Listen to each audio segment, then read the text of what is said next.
and we know this is what we're meant to do. So we wake up, put our feet on the floor, go and conquer the day like a warrior, like warriors.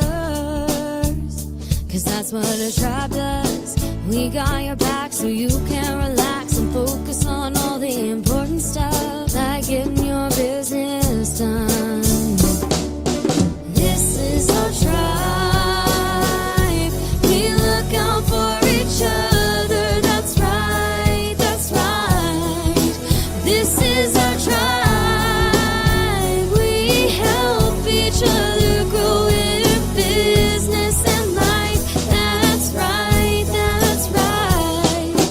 No need to panic anymore. We got lots of support and an army of warriors by our side. We fight the good fight when we unite. We fight the good fight when we unite. Cause that's what a tribe does. We got your back so you can relax and focus on all the important stuff, like getting your business done. This is our tribe. We look out for each other. That's right, that's right. This is our tribe. We help each other grow in business and life.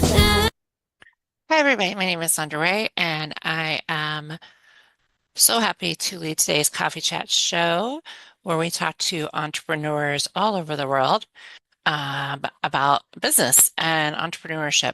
And we are, of course, sponsored by the amazing Explore Pro Tech Tribe. Pronunciation today. So if you've been following us along, we've been talking about financials, and I did say last week we would move on. We did it for 2 weeks. So now we're going to start talking about marketing. So you can definitely start in many different ways, avenues. But today we're going to start with client avatar. And I'll be honest, this was something when I first started my business that I was like, yeah, okay, whatever. So, but then I learned the importance of it. So I always say, learn by what we have learned, so you don't have to repeat those lessons. So and of course, we've been talking about making sure we define our terms so that people can understand them. So a client avatar is a detailed fictional profile of your ideal customer. It's a way to target your audience in a more human and relatable way, rather than just a demographic group.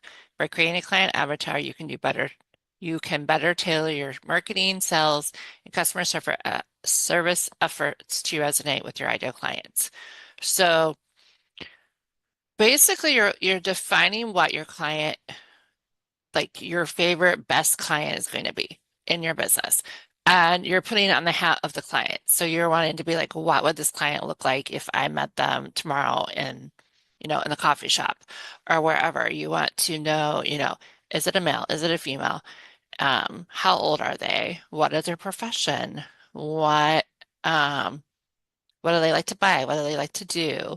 What um, and why this helps is it helps you figure out what the pain points are and the pain points you're going to solve for them with your services. So it kind of boils down to, why would somebody buy off of you?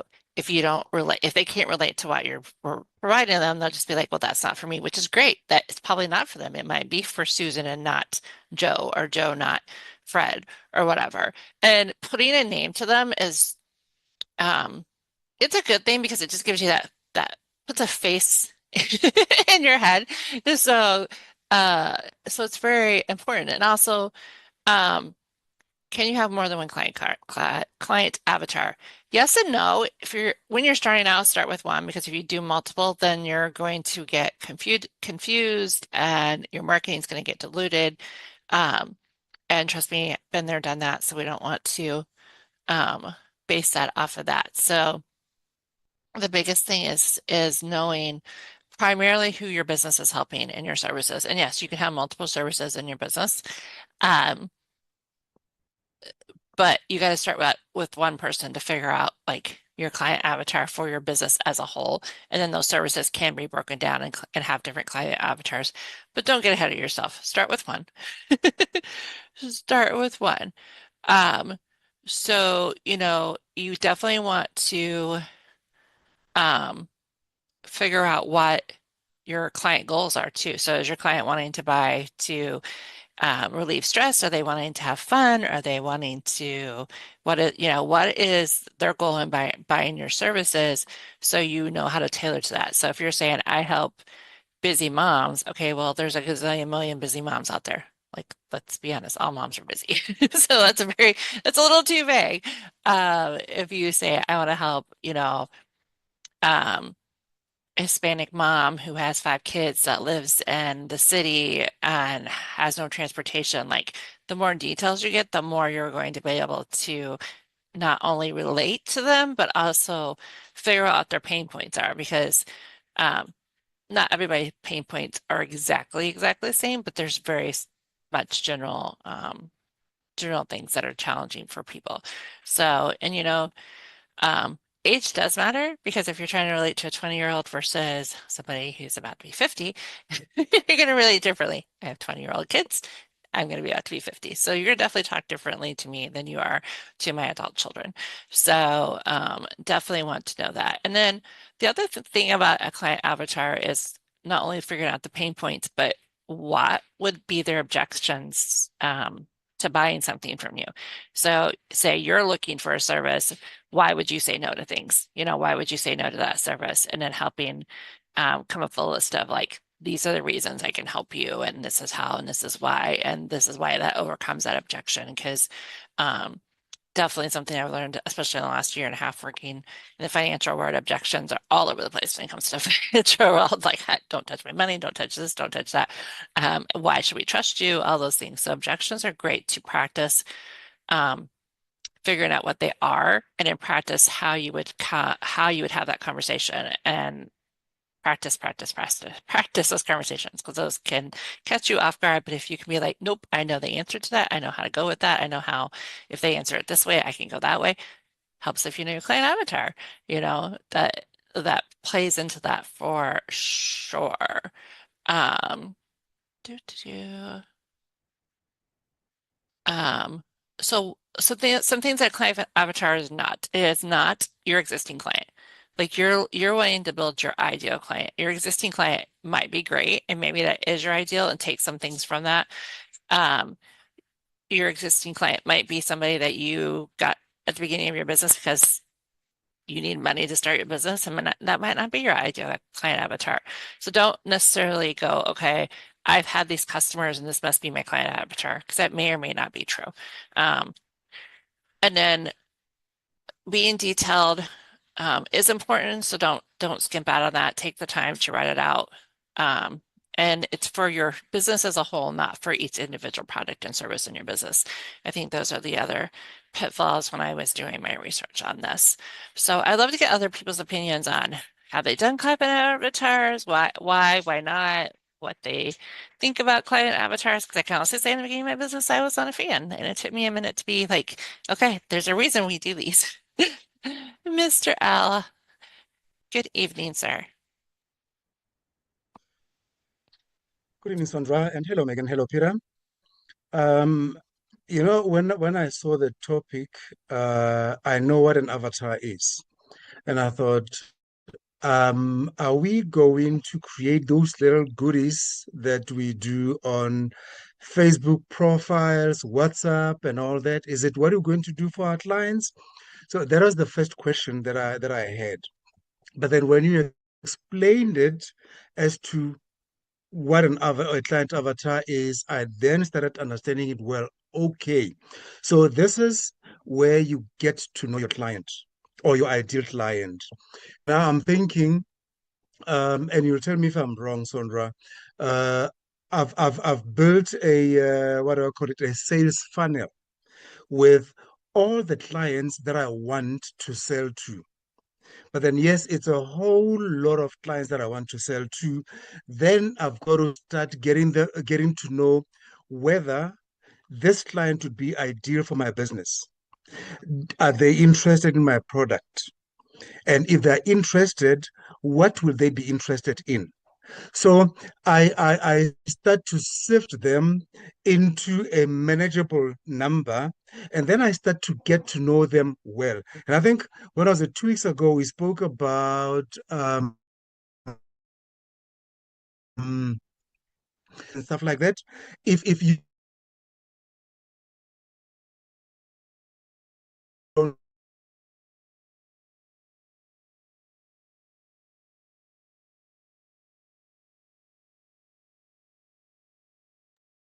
Oh no, I think you're froze. Internet Yeah, is, frozen. yeah, we are froze. Okay. All right. Okay. It won't even let me mute him. So like, we'll see. We'll see. He'll probably drop out and come back in. So, um, I do like that he was talking about that, he had to figure out what actual client avatar is. That's not something that you automatically gets to know. Automatically. Megan, go ahead, my dear.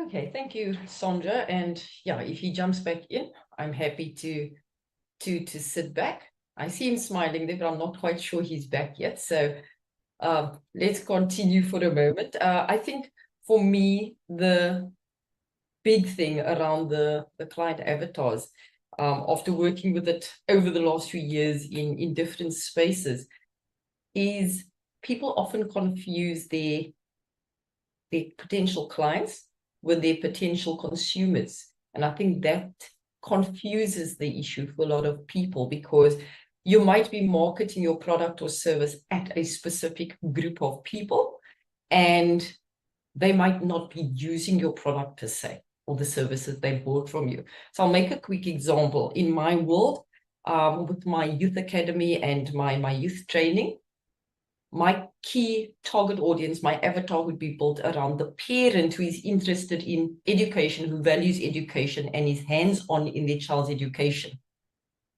right?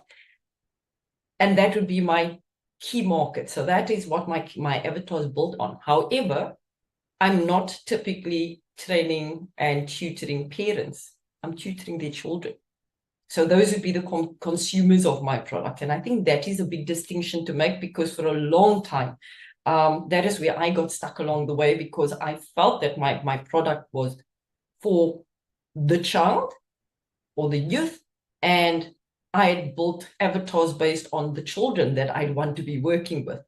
However, they are not going to be paging through different platforms on social media looking for me and able to pay me, but their parents are, right? So that is a very big distinction. I think that will help a lot of people just get a bit more clarity. And then, yes, it is super valuable to be able to sit down and really write out that space and literally climb into their heads. Put down those little points about these people that you'll be marketing at and working with, ideally, and it's your wish list. This is your wish list of the people that you want to be working with as your clients.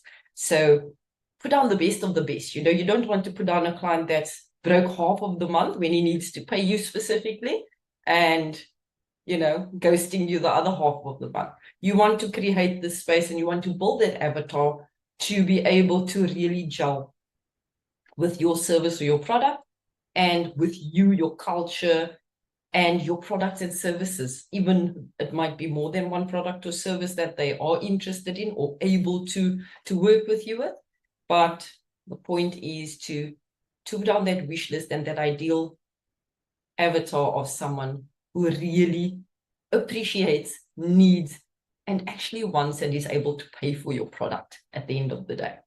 I think that I'll pause there for the moment and let Peter jump in.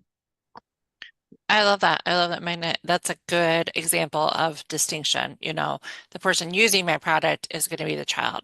The person paying for my product and who actually has the pain point of a child that needs tutoring, and especially, we're both parents. Yeah, you want to help your child any way you can. So you're looking for the helping the child. Now the child may or may not be wanting to be helped, and that's a whole different pain point. But yeah, that is definitely a good example that, yeah, the person paying you is your client avatar, not necessarily the person actually using your services. Let's just be Right, honest. right.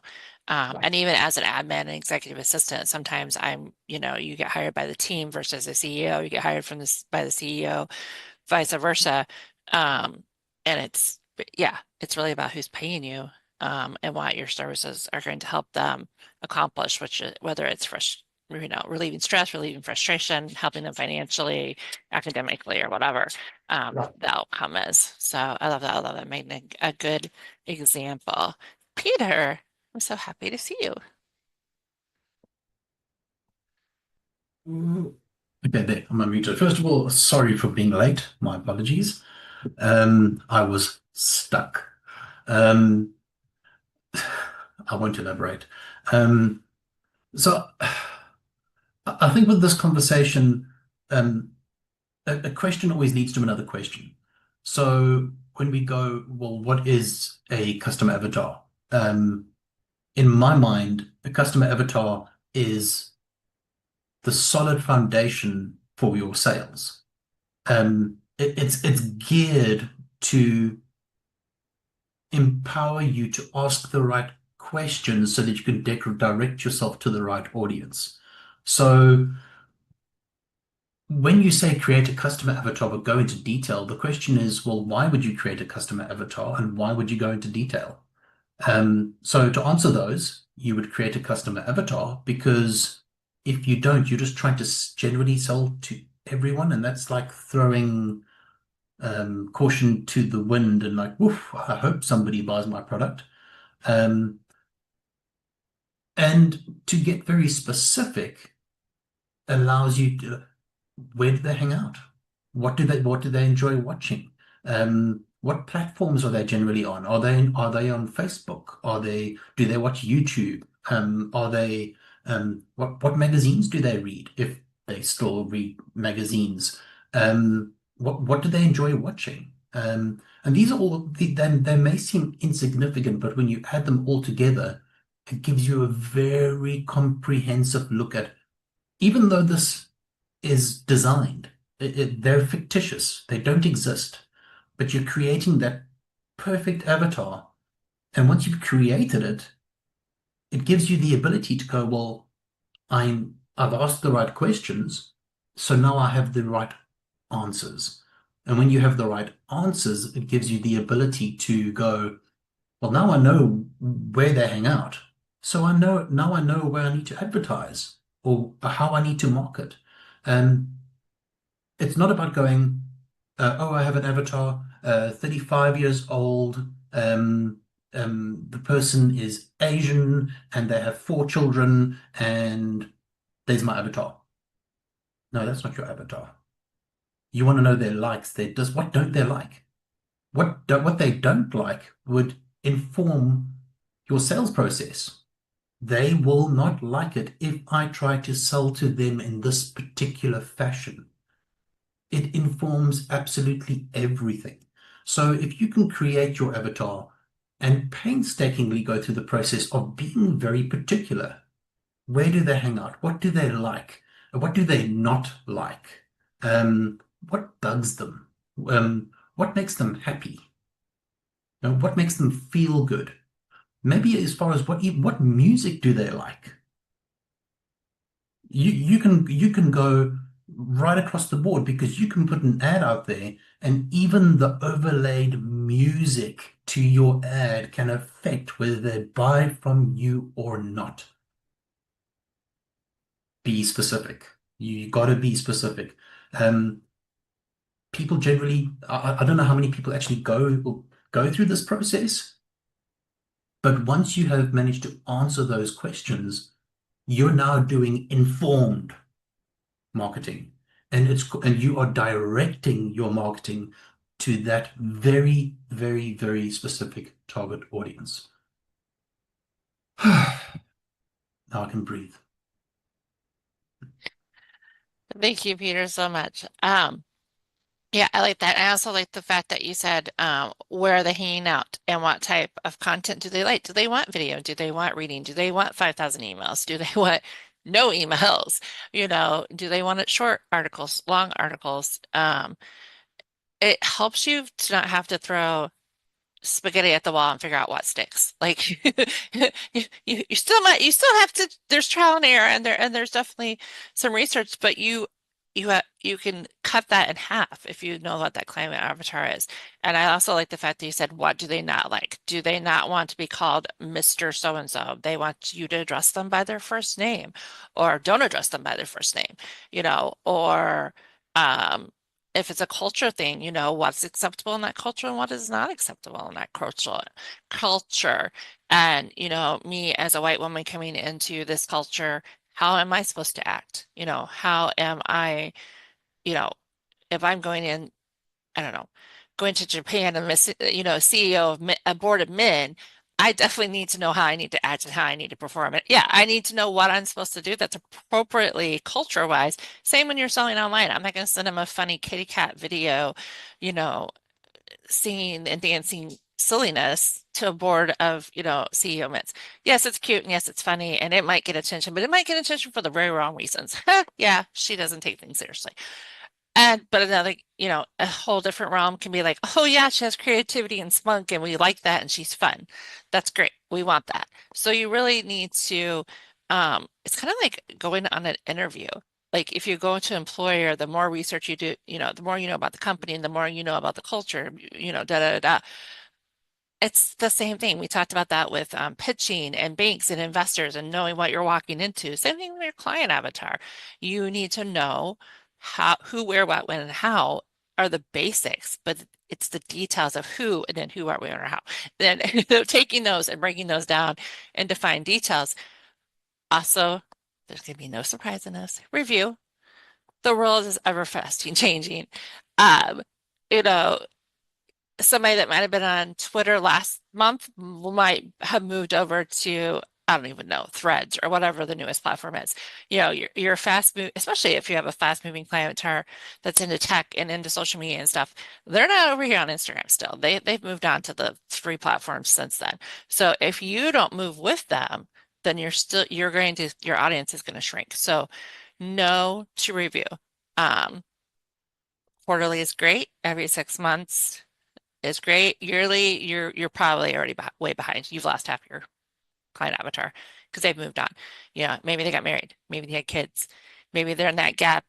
Maybe they moved into the gap generation where they're, taking care of their parents and taking care of, everybody's lives change all the time. So shoot, mine in the last 30 days have upside down, sideways. If you'd ask me something on the go, I would give you a very different answer. So you have to review because your business has to keep growing. And I'm not saying change, I'm saying growing to your client avatar.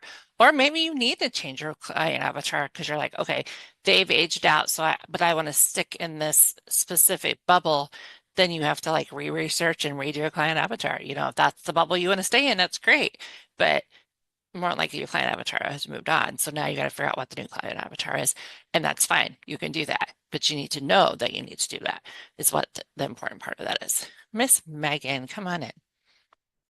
Hi, Sandra. So I'm very glad you mentioned about the changing your business. And I just jotted a note for myself here a few minutes ago saying diversifying. So one of the other areas where your client avatar is really key in your space is once you've got it all set up and you've been working with it, as you said, will change quite often as trends and industries change and your market changes, but also in terms of further research to diversifying your business, to pivot in your business. What do you have? You've got the perfect base of information at hand if you're speaking to that ideal client of yours based on your avatar, right? And in marketing, they always say the best way to get the answers is just to ask your client. So if you've got your ideal client sorted, got your avatar sorted, you've got a direct line to them. And as you are testing new products for diversification in your space, who better to go to? You've built up the pool, right? And they will tell you straight off whether part B of your offering will work for them or not. And then you know whether or not you need to go back to the drawing board in your research and development, or if they give you the thumbs up, you know you've already got a standing audience ready to accept your next level or line of product and service.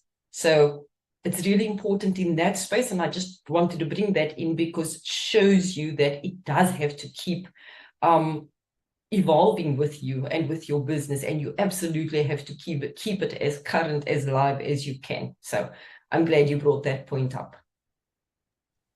Thank you, Megan. Yeah, definitely. That's how you're going to grow your business. You can stay stuck. You can stay where you're at, and that's fine. But again, like we said, and some client avatars could be loyal to you and stay with you depending on what kind of business you're in. But again, most likely things are going to change. Your business is going to change. So embrace change. I guess that's the other thing I want to say is embrace change, because fighting change is usually going to get you a whole lot of stress and despair that you don't want to be in. So definitely. Peter, And come on in. Peter. Yes, tired too. Peter. I think when you're designing your custom avatar, it pays to be informed. So a couple of things that help you ask the right questions would be things like culture and language. What language do you use? Okay, great. So I'm using English, but there's different types of English. I mean, you just take the difference in generations. You know, maybe I'm selling English courses, but I'm selling it to a newer generation, and I go, well, this English course is whack, and then the older generation is like, what is that? Well, what's a whack English course? You know, it won't make sense to them. So you can't now approach the older generation and go, I've got this really whack English course, and then they're going to be like, they don't understand what a whack English course is. So, you know, there's age groups, you know, so be specific. Okay, I'm using English. Okay, well, but what age group am I targeting, and what language do they use? I don't know if you guys have actually seen it, but there's a preacher out there that took the Bible and translated it into language for millennials. Not millennials, well, the newer generation. And the way it reads is I couldn't understand what he was saying, but he captivated his audience because they thought it was so strange to have it translated into their language. I think he was talking about I can't remember exactly how he read it, but do yourself a favor and look for it on YouTube. It's so funny. But he used their language and instantly captivated an audience of about 200 people who thought, this guy has taken the time to translate from this into a language that speaks directly to me at my age, at my level, in a language that I use with my peers, that a lot of the older generation wouldn't even be able to understand at all. So I think it's really important not only to go as far as language, but age group, culture. You know, certain things in certain cultures you don't say or you don't do, and you need to know what those things are. And so you can't, in your marketing, market to sell something to a particular culture, but then you use a method that's not acceptable in their culture. That is just a really fast way of becoming not liked and not trusted at all. A really good example.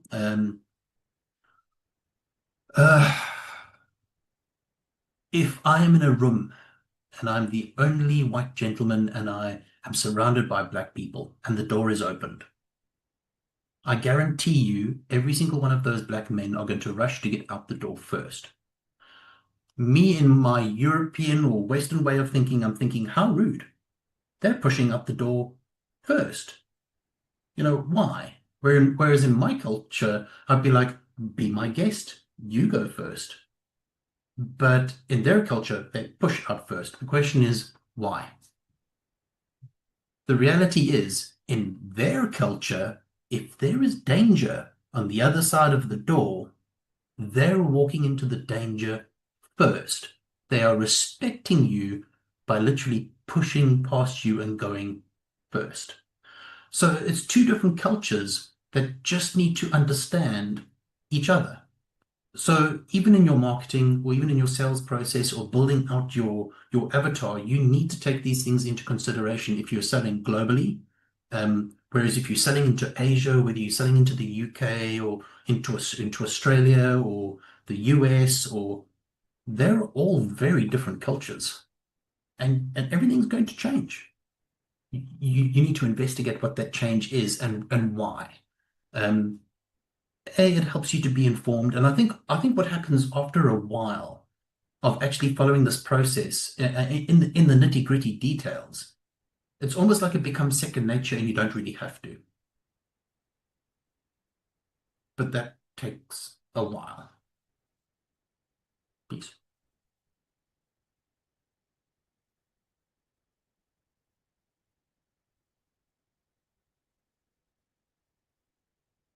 I also can't. Finding the arrow on the right screen would be really helpful. Doing screens. Even that, like, I work in an industry where we're always bringing on new people, and they're just like, "Why do you have so many screens?" And I'm like, "Well, this, and this," and then they'll be like, "Oh my gosh, you do things so fast," and I'm like, "Because I've mastered the screens and know how to copy paste, move things along," and they're just like, and it was an older generation, somebody they're like, "Well, that would confuse me." And I'm like, "Okay, then don't do that. Like, you don't have to do it the way I'm doing it." But I was training, and they're just like, "Well, how do you do it so fast?" I'm like, "Well, because the information's over here on this other screen that you're not sharing. You're seeing. You're only seeing the screen that I'm inputting on, but I'm literally just cutting and pasting the da da da."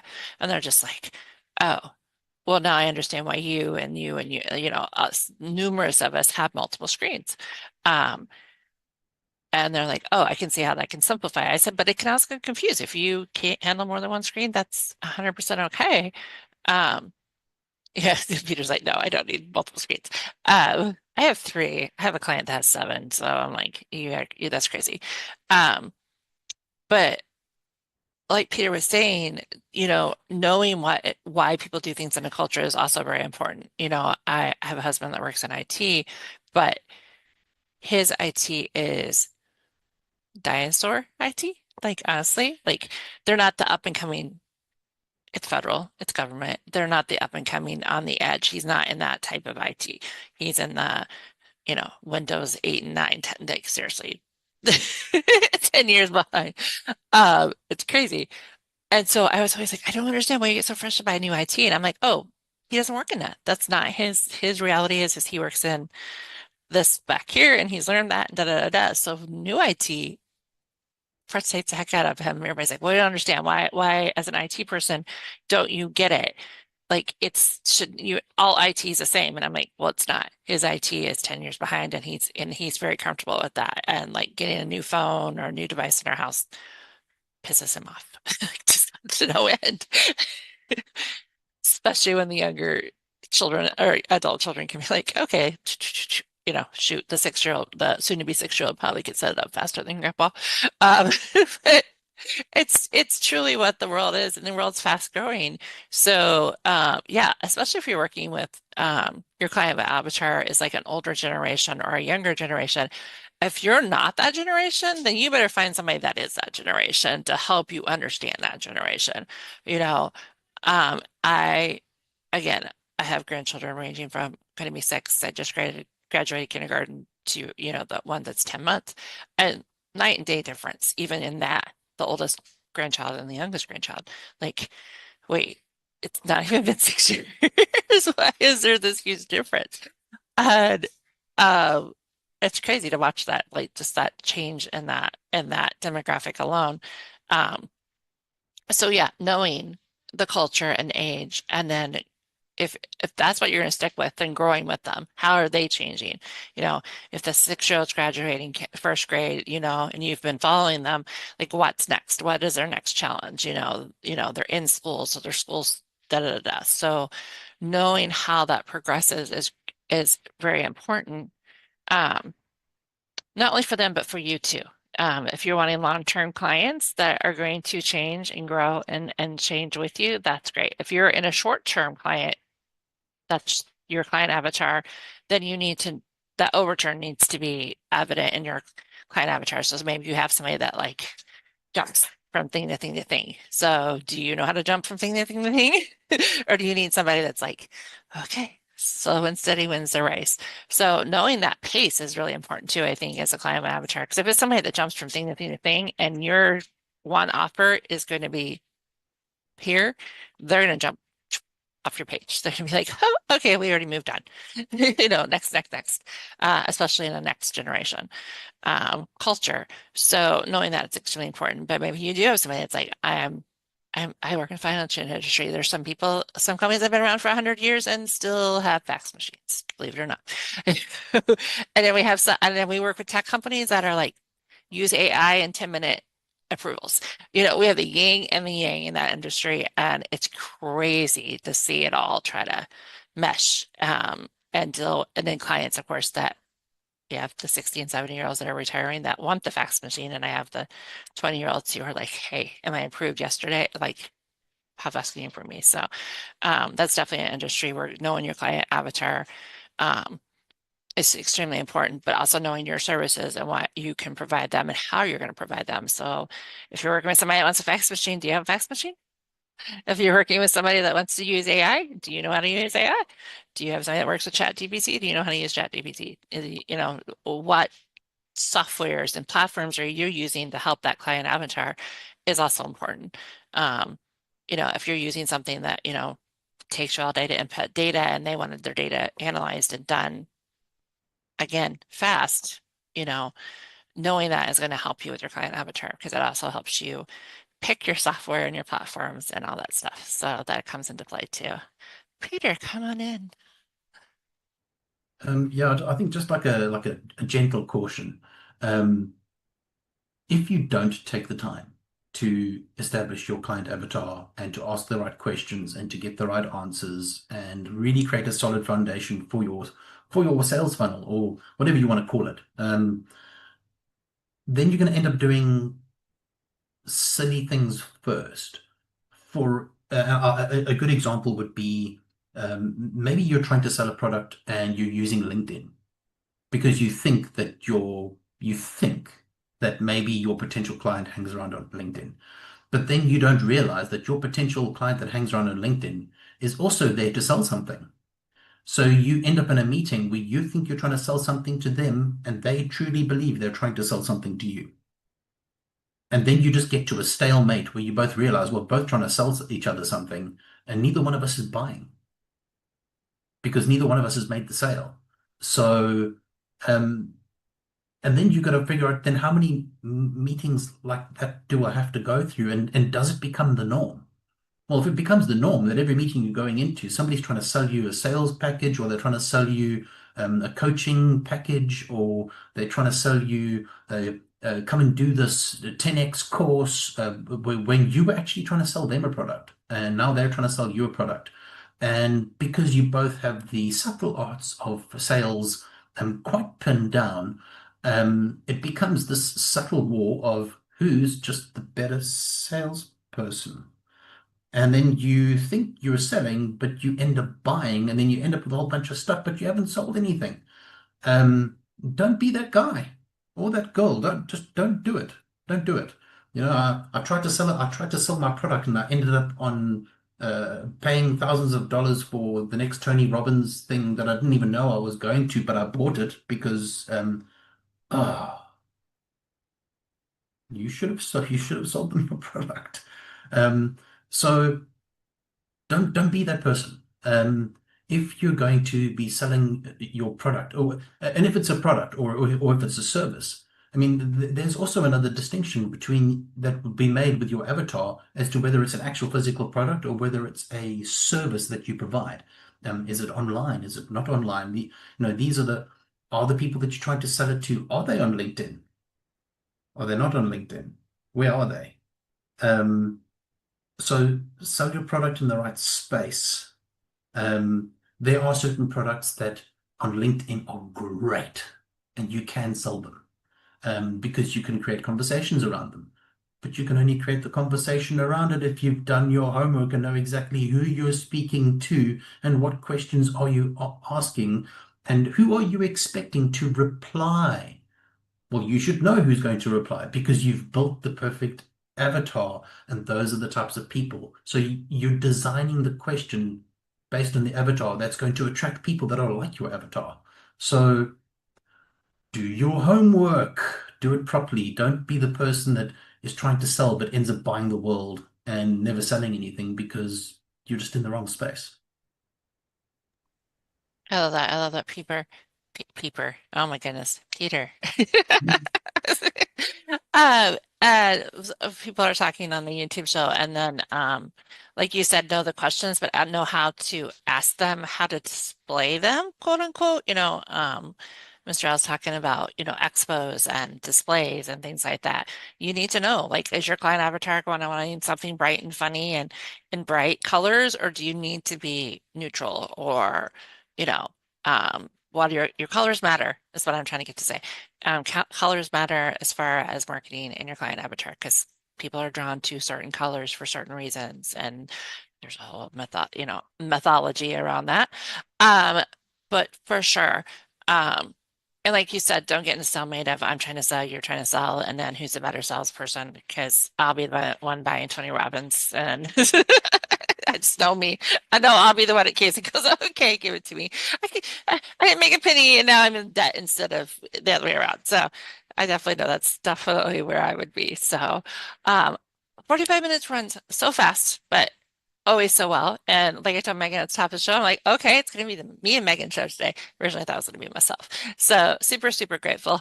It's okay, Peter. Megan was to the rescue, but I'm super grateful to everybody for showing up on YouTube and, of course, showing up on the panel. We want a special shout out to Susan, who does our show descriptions, our covers, and turns the show into Spotify. I think we resolved our tech issues on that. Okay, we did. All right. I know we ran into a tech issue. So that is over on Spotify. Share, subscribe. Devon was saying thank you for this show topic, and that's our goal. Our goal is to help and teach entrepreneurs and help small businesses grow and get started and so forth. So that is our goal. That is our goal as a show. So my name is Sondra. I'm the owner of Get It Done, and I help you set the goals and create those action plans with accountability so that you can get things done. Mr. Peter, do you want to take us on out? Awesome. Yeah. Just before I take us out, if you're an entrepreneur and you're out there and you have questions, ask them. Our links will be in the description. So reach out, have a conversation. If you want to meet other entrepreneurs, reach out. Let's have a conversation. It's all about support, and it's a community. So we do things together. That being said, saying from Christine Buerter, my co-founder and well-rounded individual, may all your wildest entrepreneurial dreams